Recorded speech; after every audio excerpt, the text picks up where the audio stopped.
Entertainment and media in the 21st century is centered around it Netflix. At times, this company seems to be the only thing keeping Americans sane during these treacherous times of isolation.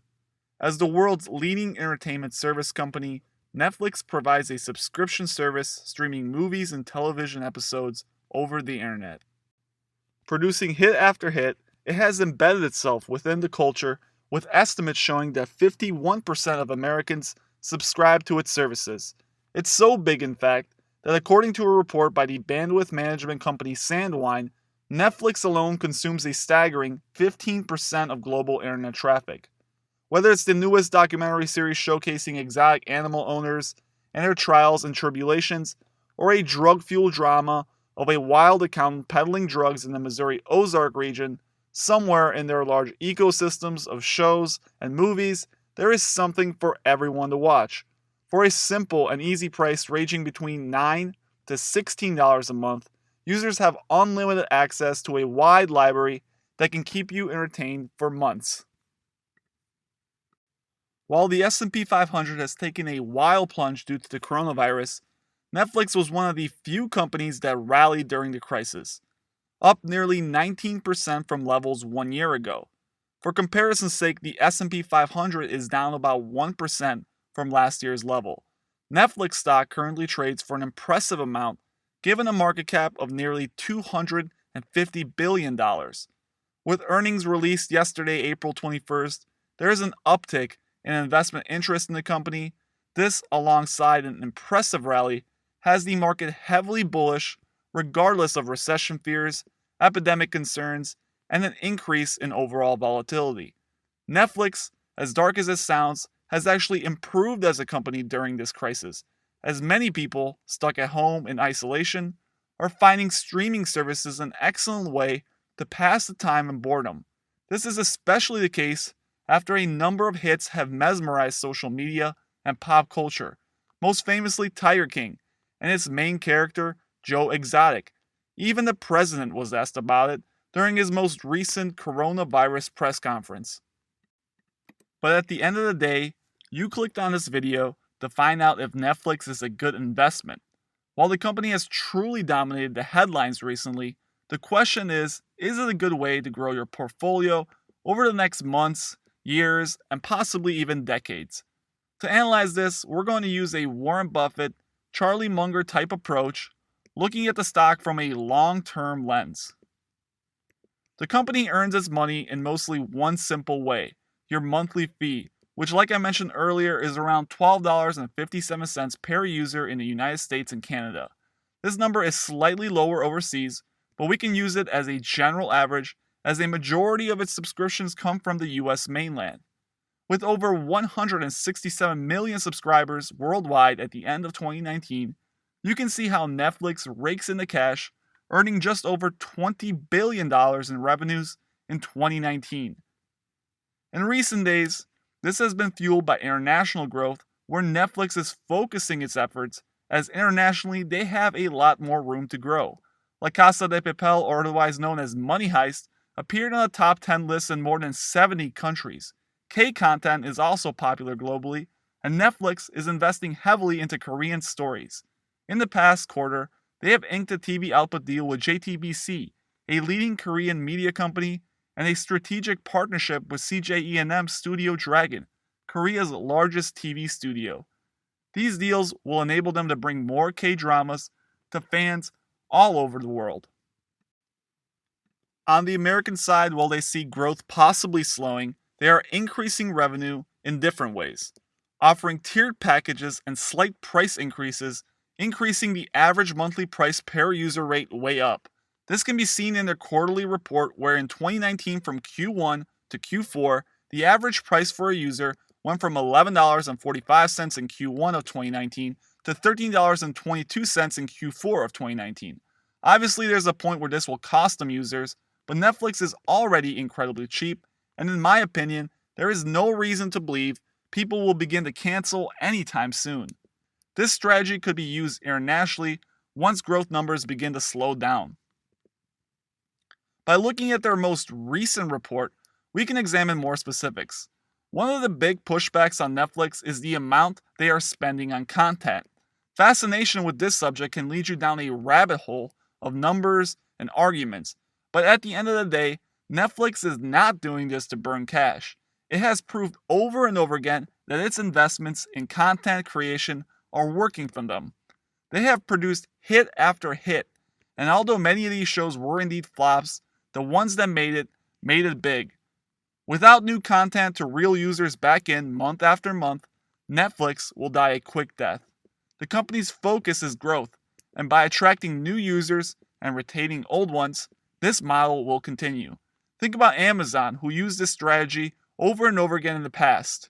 With Disney at its heels, it makes complete sense to spend billions on new innovations and shows that fascinate users and increase retention.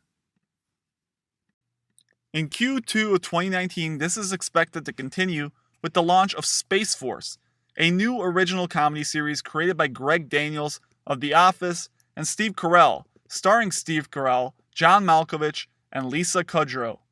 And we have the Michael Jordan documentary The Last Dance, which is co-produced with ESPN, that is set to launch in Netflix in the US on July 19th of this year.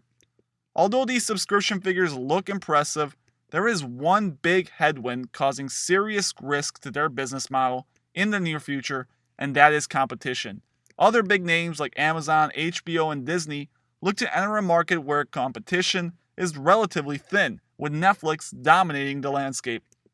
Netflix has the head start advantage, and as example in Q4 of 2019, despite the big debut of Disney Plus and the launch of Apple TV Plus, the viewing pair membership grew both globally and in the US on a year-over-year basis, consistent with recent quarters, showcasing that not only can Netflix remain dominant, but that its content is also improving. Below is a comparison of the Google search trends for The Witcher, Disney's The Mandalorian, Amazon's Jack Ryan, and Apple's The Morning Show.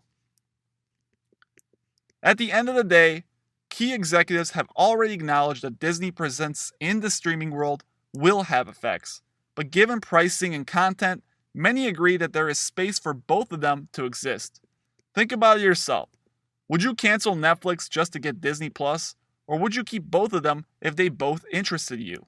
With low monthly pricing, I believe that the vast percentage of users are willing to keep both, provided their relative price points and entertainment value. Long term, their operating margin target of 16% is well within reach, and with $5.2 billion in cash, Netflix remains confident for their outlook for 2020, with more than 12 months of liquidity and substantial financial flexibility. The largest long-term risks that I can conclude after reading their most recent letter to shareholders is not Disney, not production costs, not growth, nor virus concerns, but rather the strength of the US dollar. As I mentioned earlier, Netflix is leaning more and more on international users to grow and strengthen itself. Turns out that more than half their revenue is not denominated in US dollars, and they do not hedge their foreign exchange exposure. Here's what this means. Let's say Sam in Brazil gets Netflix in April. He pays 30 Brazilian reals for it. Netflix collects this money and converts it to US dollars. At historical currency exchange rates, that will be worth $7.50. Okay, now 1 month later, the Brazilian economy crashes and inflation goes up. However, the US dollar remains fine. This will change the currency rate. Now 30 Brazilian reals is worth $5.51. That's nearly 26% less for Netflix. For Sam, his price is still the same. His salary probably remained the same. Netflix for him is just as expensive as it was last month. Meanwhile, Netflix essentially lost 25% of their Brazilian revenue, costing them millions of dollars. The strength of the US dollar is a giant risk to them internationally, especially in times of economic ruin.